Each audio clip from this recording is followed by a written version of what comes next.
Ternyata dengan pakai konsentrat itu anak-anaknya relatif lebih besar. Oh. Kita ngomong oke, Rp900 per hari. Iya. Dikali 30 berarti 27.000. Iya. Dikali 3 berarti ketemunya 81.000. Kita uang kos konsentrat 3 bulan seperti itu anggapannya. Anak-anak kita beda 2 kilo aja. Itu udah untung, Mas. Iya. Lebih untung. Jadi kita harusnya kalau bandingin, oh ini full hijauan, ini full konsentrat, ya kita apple to apple. Iya. Hasilnya seperti apa? Benar. Belum tentu, mohon maaf ya, yang full hijauan ngomong sukses dan lain-lain, tapi pernah nggak dia pakai konsentrat? Iya. Itu yang perlu kita bandingin. Iya, harusnya dibandingin di kandangnya masing-masing sih. Kandangnya masing-masing lah.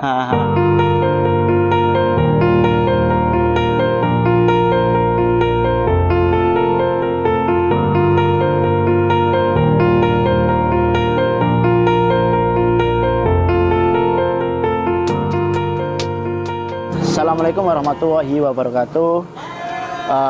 Jumpa lagi dengan saya Wahyu dari tim Edu Ternak.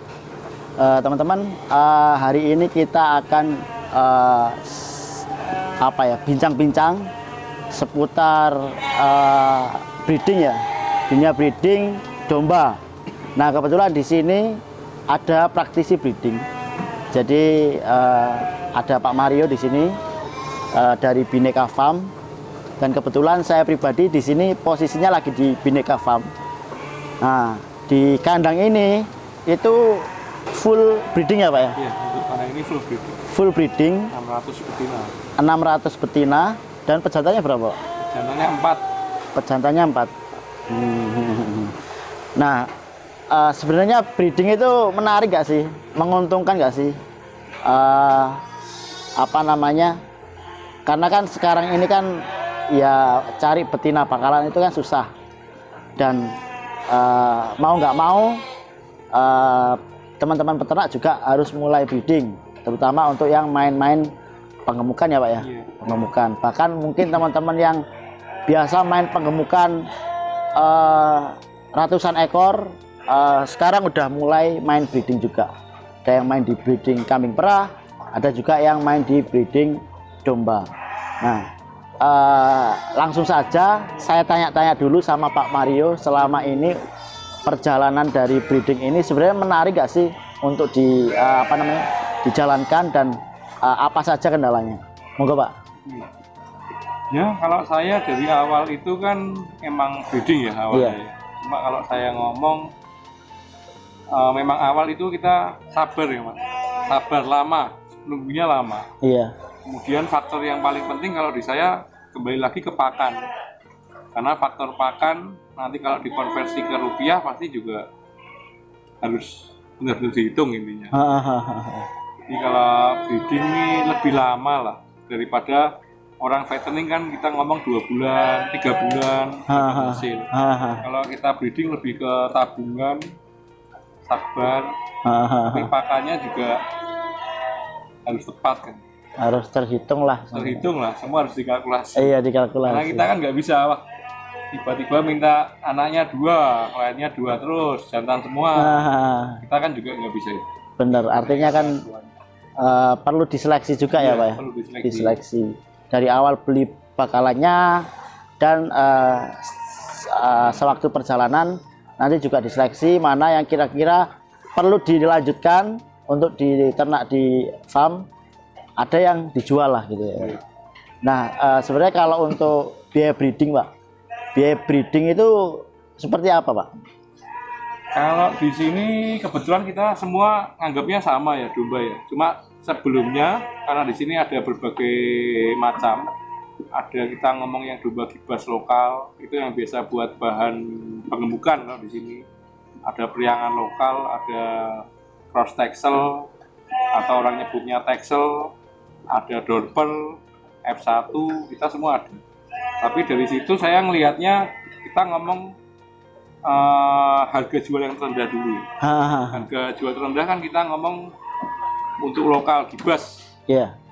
Gibas itu kan kita ngomong harga kiloannya itu saat ini 55.000 sampai 57.000 per kilo. Iya. Nah, kenapa kok kita harus bahasnya harganya dulu? Iya. Itu yang jadi masalah kan karena kita ini target panennya ini 1 ekor betina di umur 5 bulan kalau di sini. Iya. Itu target harganya berapa?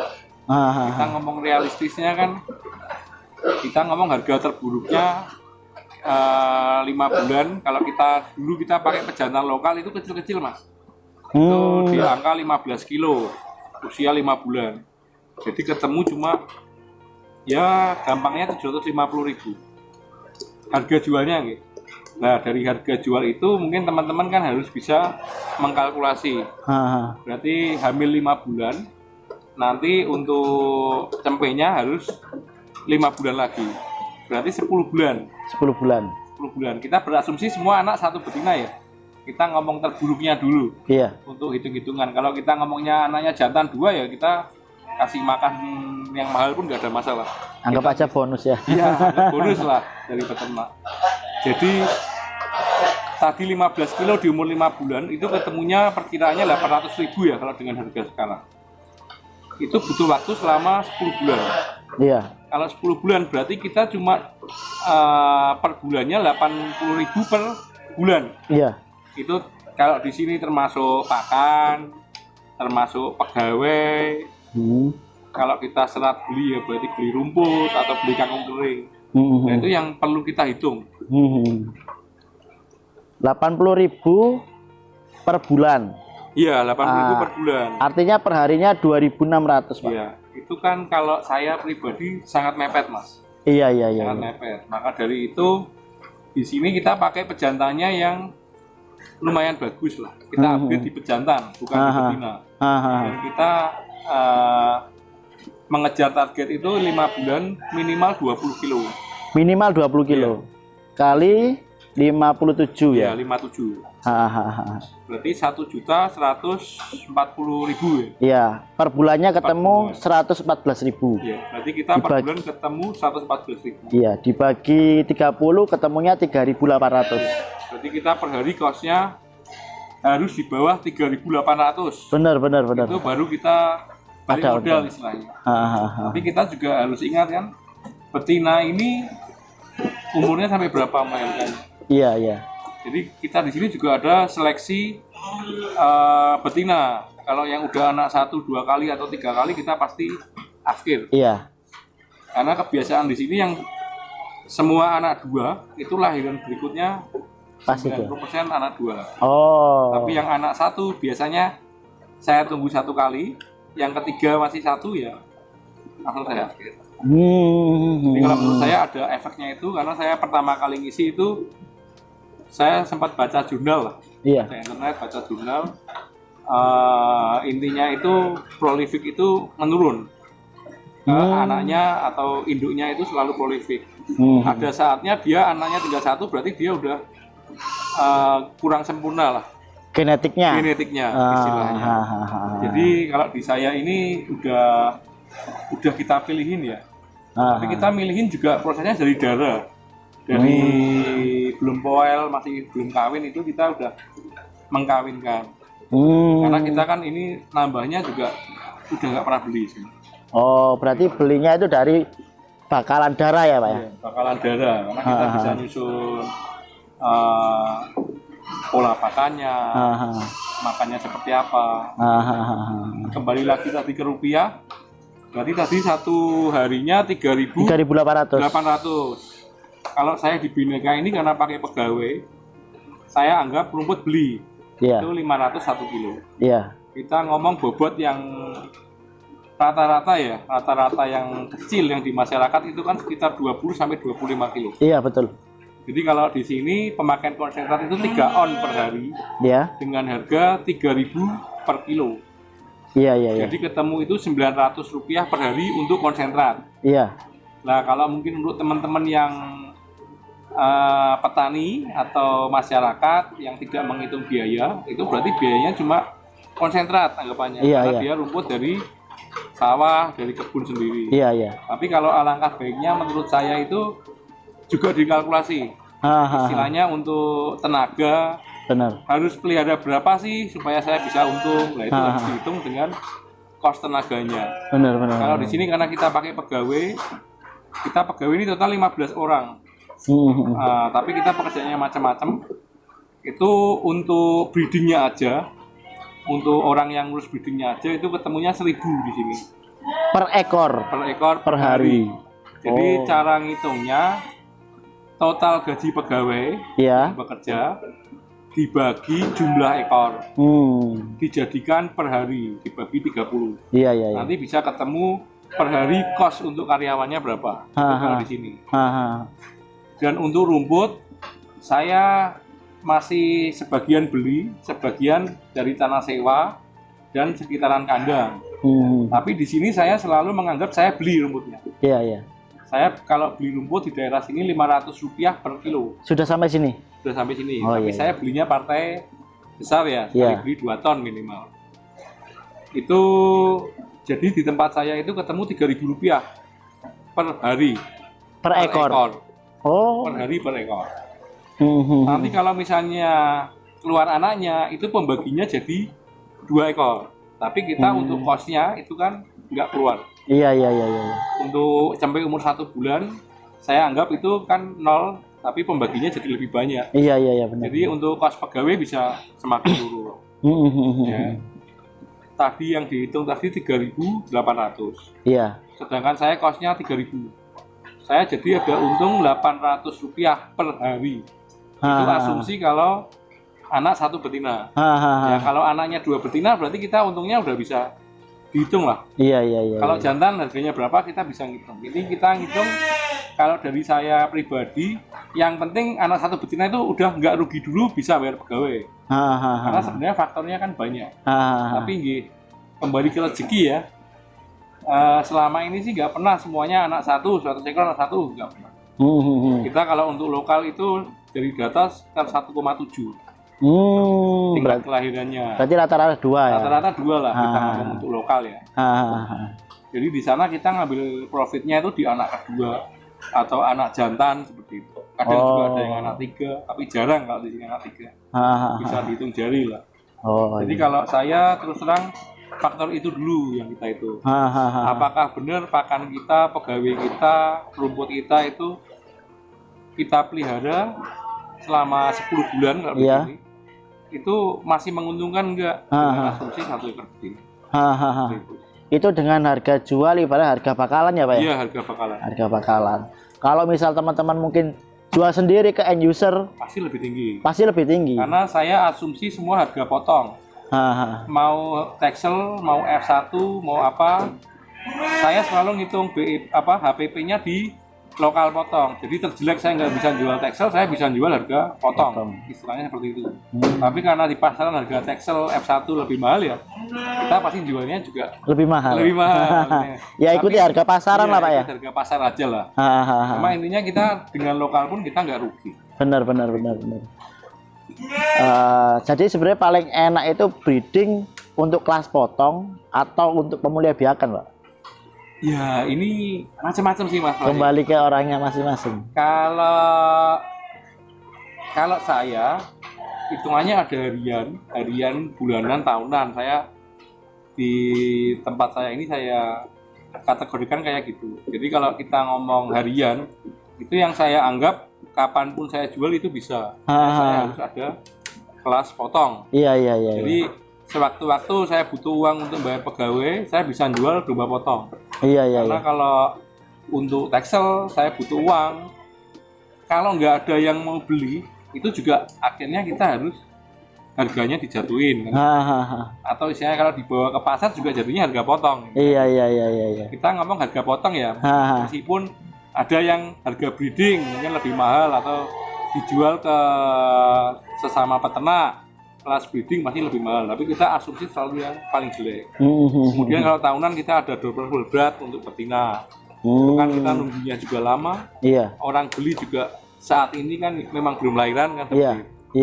Jadi kita asumsinya supaya muter aja.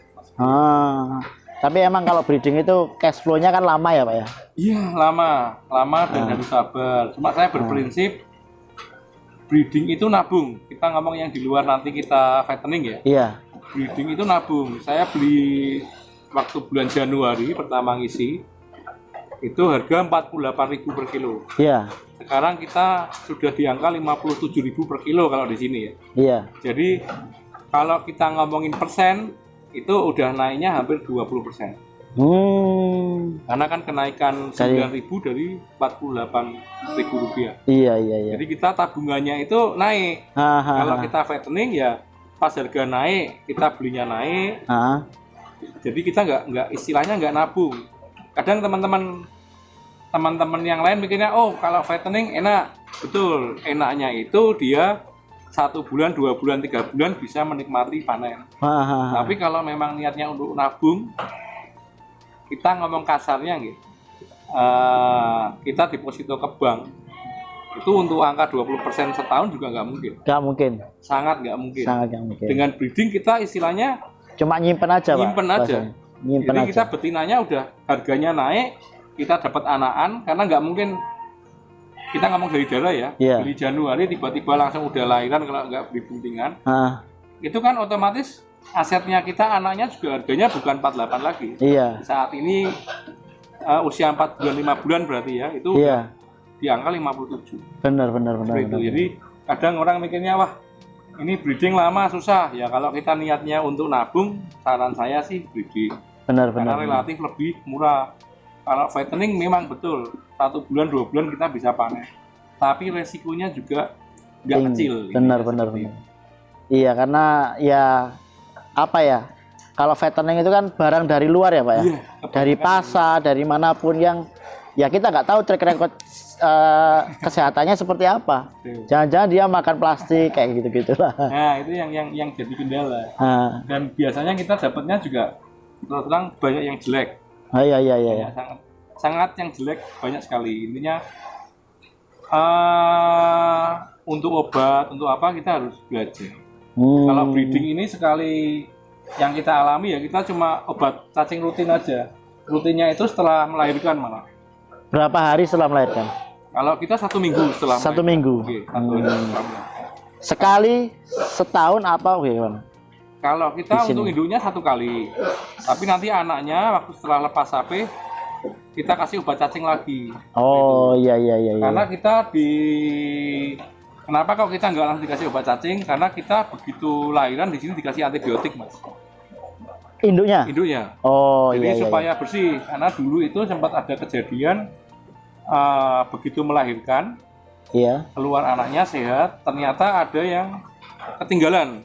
Darah kotor atau apa itu ada yang ketinggalan. Iya. Akhirnya malah mati, busuk lah di dalam. Oh, berarti di sini semua all ya Pak? Mau yang lahirannya normal maupun yang dibantu semua dikasih? Semua dikasih antibiotik.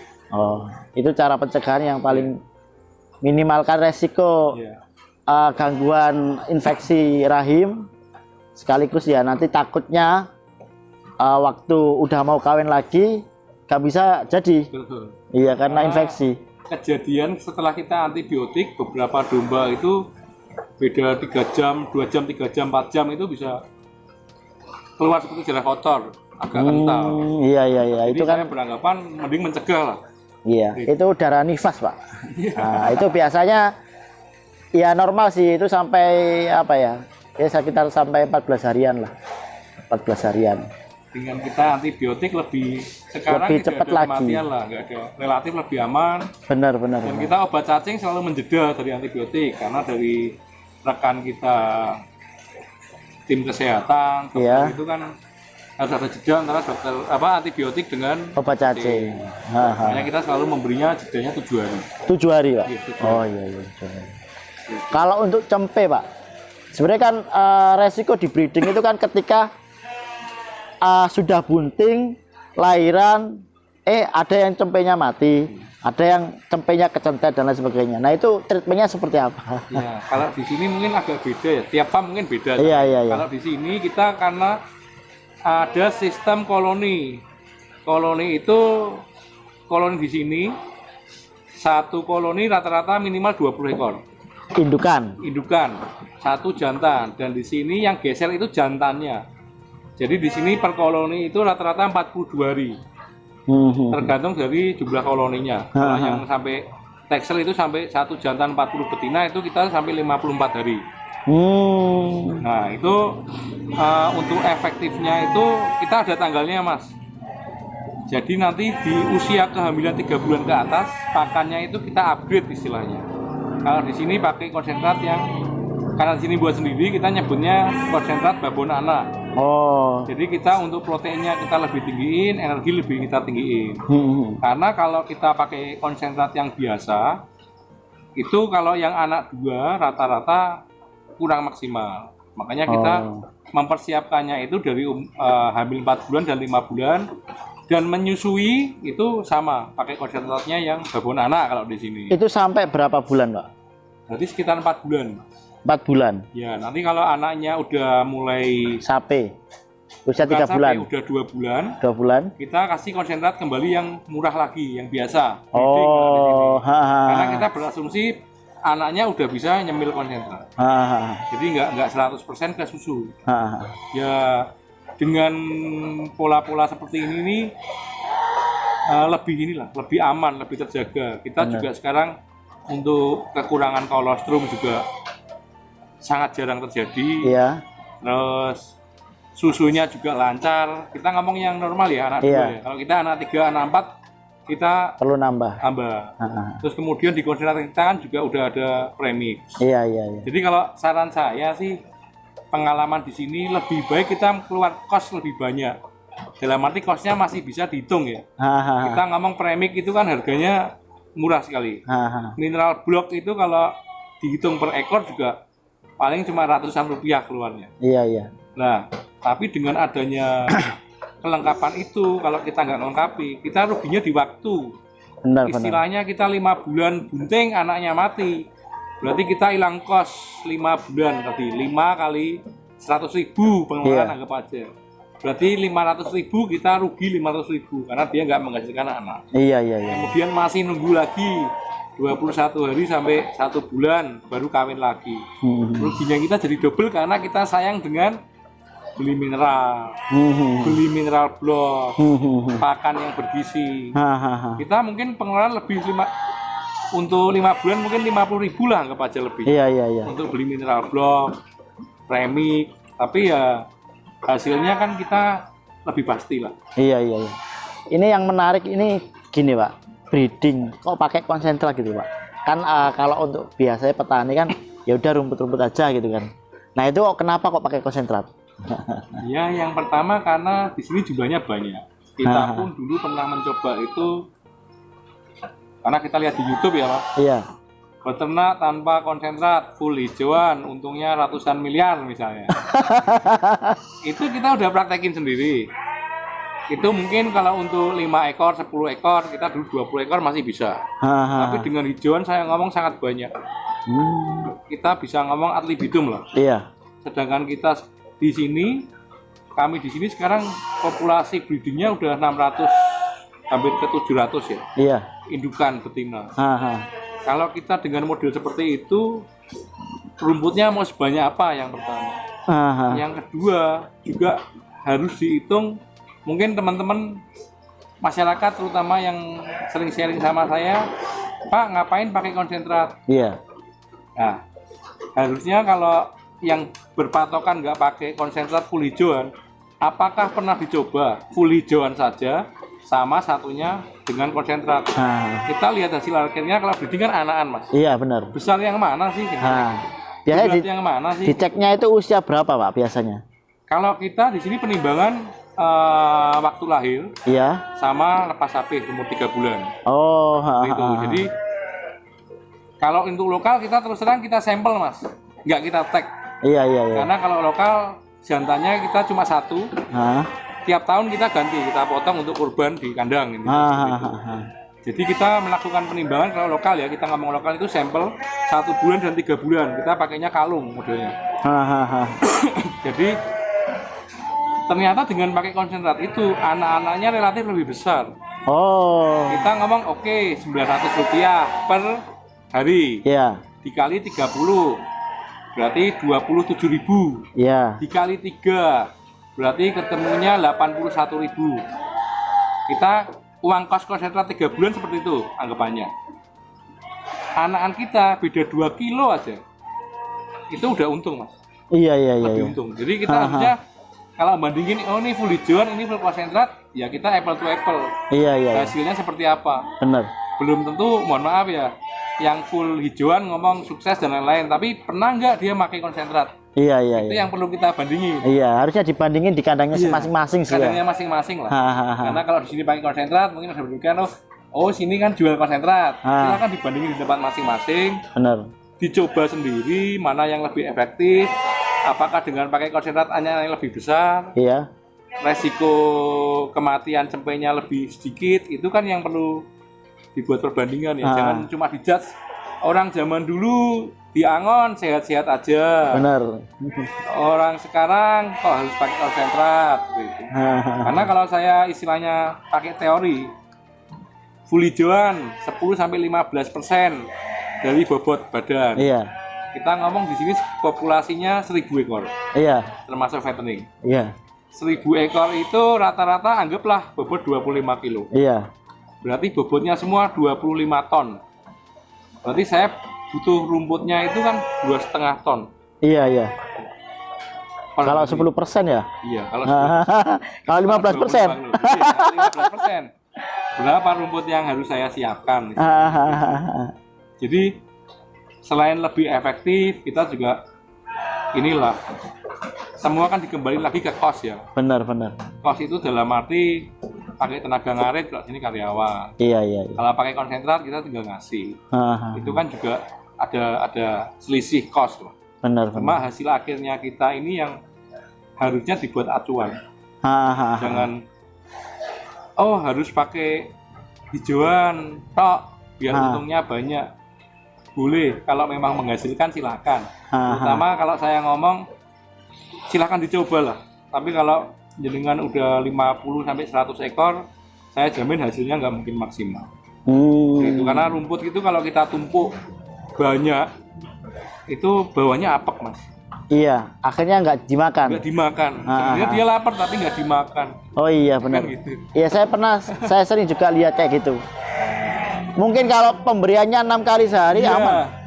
Mungkin bisa 6 kali, 5 kali. Iya, 5 kali. Cuma balik lagi kita jadi nggak. Iya.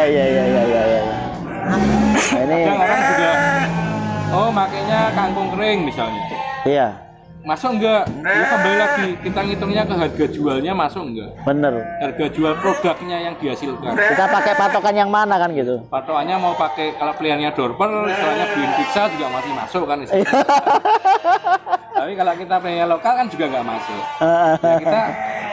Ya, saya sendiri berusaha mengedukasi teman-teman di masyarakat sini. Intinya ngitung lah. Bener. Ini berpikirannya jangan orang dulu katanya gini. Kita hitung hasil kita berapa. Anggap kita punya pabrik cempe, kosnya berapa, hasilnya berapa. Jangan sampai kita butuh kos 10.000, jualnya cuma 7.000. Lebih baik kita nggak usah beternak, kalau dalam arti beternak untuk bisnis. Tapi kalau untuk hobi ya nggak bisa ngomong lagi, itu lain lagi kan seperti itu. Terus ini Pak, menurut perhitungan ya, dengan model breeding seperti ini, perkiraan returnya itu berapa Pak per tahun Pak? Nah, kalau kita di sini, ROI-nya lah. kalau itunya susah mas, tergantung Susah rezeki, ya? kan. Oh iya. Karena kalau kita anaknya 2-3 jantan semua ya Cepet. kita cepat. Kalau di sini menerapkannya gini mas, mungkin ini salah satu tips lah. Saya juga belajar dari farm yang lain sebetulnya. Iya. Cuma saya share ke sini. Kalau di sini itu begitu jantan keluar, sebaiknya dicek apakah itu bunting atau tidak. Mungkin kalau untuk teman-teman masyarakat tradisional, ya paling enggak 2 bulan 3 bulan itu dilihat apakah susunya mulai turun atau tanda-tanda bunting yang teman-teman masyarakat, teman-teman peternak tradisional itu tahu. Oh ini bunting, ini enggak, itu harus dicek. Karena kalau terlanjur kita jantannya kita pindah, itu berarti dia juga dikawin. Benar.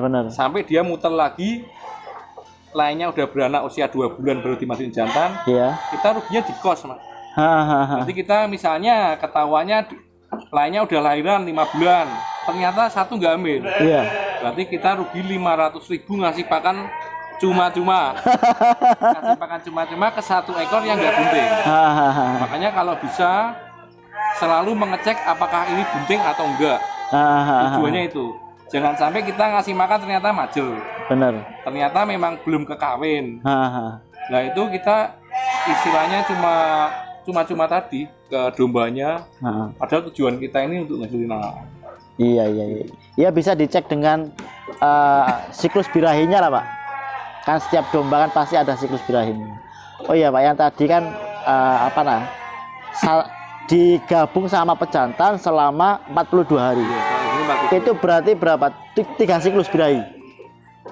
Kalau saya kemarin acuannya kan 21 hari satu ini ya. Oh berarti 2 kali, 2 siklus. 2 kali siklus birahi. Oh. Tujuannya biar muter dan karena kita di sini kan udah settle ya Mas, dalam arti betina itu seumur hidup ya di kandangnya cuma itu. Benar. Nggak mungkin pindah. Iya. Tapi kalau kita misalnya ini kemarin ada kandang baru, kita masukinnya pun nggak langsung satu jantan masukin betina 40 enggak. Jadi kita ada jedanya. Kalau kita targetnya 20 berarti minggu ini kita 10, minggu depan kita 10. Jadi tujuannya supaya ketemu dulu. Nanti kan kita bisa lihat dari beranaknya itu apa satu hari bareng-bareng atau enggak kan? Iya. Itu kita bisa lihat. Tapi kalau tiba-tiba langsung satu ekor kayak Texel ini satu jantan 40 betina, itu jantannya KO Mas. Jadi ternyata bareng-bareng misalnya. Iya. Karena birahinya bareng-bareng. Kita kalau yang masih baru kita masih masukinnya enggak langsung. Berapa ekor Pak dulu? Kalau kita yang 20 biasa per minggunya 10. Per minggunya 10? Iya, per minggunya 10. Oh, bertahap kadang 5 tapi kadang 10 juga lah. Tujuannya supaya jantannya itu dapat istirahat lah ininya. Iya, tapi kalau yang udah jalan selama ini karena udah seumur hidup di kandang itu ya udah alami lah. Kita nggak perlu ngurangi dulu nanti nambahin nggak, karena kan udah terbentuk sendiri ya. Istilahnya birahinya udah beda-beda karena lahirannya satu hari. Misalnya koloni 20 nggak mungkin lahir di hari yang sama 20 nggak mungkin. Terus di sini ada juga nggak kandang individu gitu? Kayak misalkan ada kasus misalkan indukannya ini lahiran ternyata anaknya kecil. Apakah itu dikeluarkan dari koloninya atau seperti apa? Ya kalau di sini kita lihat dari segi anak dulu Mas. Yang pasti tadi kita ngasih antibiotik, otomatis anak kandang itu pasti naik begitu lahiran. Dan biasanya kalau ada yang nyangkut ari-ari atau apa keluar itu kita bersihin. Karena di sini kandangnya kandang panggung, kalau anaknya terlalu kecil itu biasa kita turunin. Oh ditaruh di bawah? Taruh di bawah, takutnya itu kecepit. Iya. Kalau yang anaknya 3 itu selalu kita ada tempat khusus. Oh. Tapi bentuknya masih koloni. Masih koloni juga. Kandang individu 1 induk 3 betina enggak ya? 3 anakan enggak. Tapi kita koloni untuk yang anak 3, anak 4 gitu. Oh. Tujuannya berarti saya kasih lampu untuk penghangat. Iya. Berarti anak kandang pengecekan ke sana lebih rutin. Benar. Benar. Jadi punya kita belum tentu semua diturunkan. Tapi selalu kita kasih tanda. Begitu lahiran. Kalau terlalu kecil kita turunin mungkin bisa dilihat di belakang. Oh iya. Atau mungkin dikeluarin dari koloni. Dari koloni. Nanti kita kalau udah 1 minggu biasa kita kembaliin lagi. Oh, ketika dia udah itu kecepit kakinya. Karena kita kandangnya campur aduk, ada pakai bambu, ada pakai kayu seperti itu. Iya. Nggak ada kandang khusus lah kalau di sini. Kalau terlalu kecil ya kita ke kandang koloni yang butuh perhatian lebih. Intinya gitu. Oh iya, jadi artinya kan gini ya, kembali lagi ke analisis breeding lah. Iya. Analisis breeding. Sebenarnya breeding itu berarti masih sangat menarik, Pak. Kalau untuk investasi. Kalau untuk saya ya untuk investasi. Kalau untuk investasi menarik kan. Untuk tabungan lah, terutama kita ngomong penjualan, sales terakhir. Iya. Kita jual bakalan itu relatif lebih mudah daripada kita jual hasil akhir. Iya benar. Karena semua orang pemain fattening pasti belinya bakalan. Benar. Tapi kalau kita jual hasil akhir, yang beli cuma satu tukang sate. Iya. Sama mungkin ke orang-orang breeding. Dan jumlahnya terbukti di akhir-akhir ini bakalan kan sangat susah. Akhirnya harganya jadi naik lah. Tinggi. Iya. Jadi kalau saya berpikiran kalau kita mau cepat ya jualnya bakalan. Tapi gimana caranya kita jualnya di saat yang pas. Kalau kita 3 bulan baru 10 kilo kita jual ya, dihitung lagi 10 kilo kali 57.000 tadi. Iya. 570.000 dibagi 8, ketemu enggak? Benar, Kalau benar. belum ketemu mau nggak mau kita harus besarin lagi. Oh iya iya iya. Istilahnya seperti itu kalau di sini. Artinya sebelum kita jual kan kita ngitung dulu. Betul. Jadi kalau di kita sini, evaluasi dulu lah. Semua jual kita pasti udah ada planningnya, Mas. Nggak tiba-tiba besok jual ini enggak. Oh, yang mau kita jual yang mana? Kita ada kandang khusus yang disiapkan untuk dijual. Istilahnya itu yang kasarnya digenjot lah, dikasih makan lebih supaya bagus, supaya inilah berat, supaya besar ini. Tapi kita genjotnya juga enggak terlalu banyak. Dalam arti genjot itu rumputnya dikasih lebih banyak, konsentratnya lebih 1 on, istilahnya gitu. Tujuannya biar lebih ngisi lah. Kita soalnya kalau jualnya terlalu kurus juga kan jadi ini ya. Dicacat. Jadi Akhirnya murah. Ya, Akhirnya murah. Jadi jualnya pun kalau di sini semua timbangan. Makanya kita pakainya konsentrat. Tapi kalau teman-teman jualnya ke pasar yang tadi mungkin gimana dikasih ampas tahu biar ngembang nah, itu kan trik gimana cara menjual. Bener-bener. gitu. Soalnya kebanyakan kalau dijual dalam partai kecil mungkin cuma 5 ekor gitu. Iya. Biasanya harganya rendah ya. Biasanya rendah. Beda lagi kalau kita misalkan jualnya partai besar, Iya. itu biasanya bisa timbangan. Bisa timbangan. Sebenarnya kalau masyarakat sini juga timbangan sih, karena jualnya ke sini. Oh, kalau Tapi, di sini iya. belinya timbangan. Belinya timbangan. Kita sini jual beli sistemnya timbangan. Hmm. Tapi kalau ada beberapa teman yang ke sini tanya kalau saya jualnya ke pasar gimana, saya pribadi menyarankan pakainya ampas tahu. Oh iya iya iya. Karena kan iya. kelihatan wah ini montok. Iya iya iya, dikasih ampas-ampasan lah. Iya, kasih agak basah lah pakannya. Tujuannya biar ngembang gitu. Ya triknya marketing masing-masing lah. Mungkin tiap farm Iya. beda-beda. Benar. Yang penting kita nggak curang di gelonggong atau apa kan enggak. Iya iya, kalau di gelonggong kan kasihan yang beli nanti nyampe di kandang sakit-sakitan. Iya. Itu yang banyak juga terjadi di dunia perdombaan lah itu. Nah mungkin itu dulu lah sharing-sharing ya Pak. Nanti kita lanjut sharing-sharing berikutnya dengan tema yang berbeda. Semoga wawasan ini bermanfaat dan memang breeding itu investasi terbaik sih. Iya. Selain juga ada properti kan. Properti kan juga menarik ya Pak. Menarik. Cuma kalau properti kan nilainya besar. Makanya sama bosen Mas. Kalau kita breeding ini bahagia. Iya, ada seninya. Ada seninya, ngasih makan, lihat makan itu bahagia. Bener. Artinya menarik sih untuk ternak domba ini. Ya, cuma kita kalau mikirnya untuk bisnis mungkin ya berat cash flow-nya, kecuali uangnya banyak. Ya, itu saja mungkin dari saya. Semoga bermanfaat buat teman-teman semua. Yang belum subscribe silakan subscribe, nyalakan juga loncengnya dan bisa gabung di grup kami di WhatsApp. Nah itu saja dari saya. Assalamualaikum warahmatullahi wabarakatuh.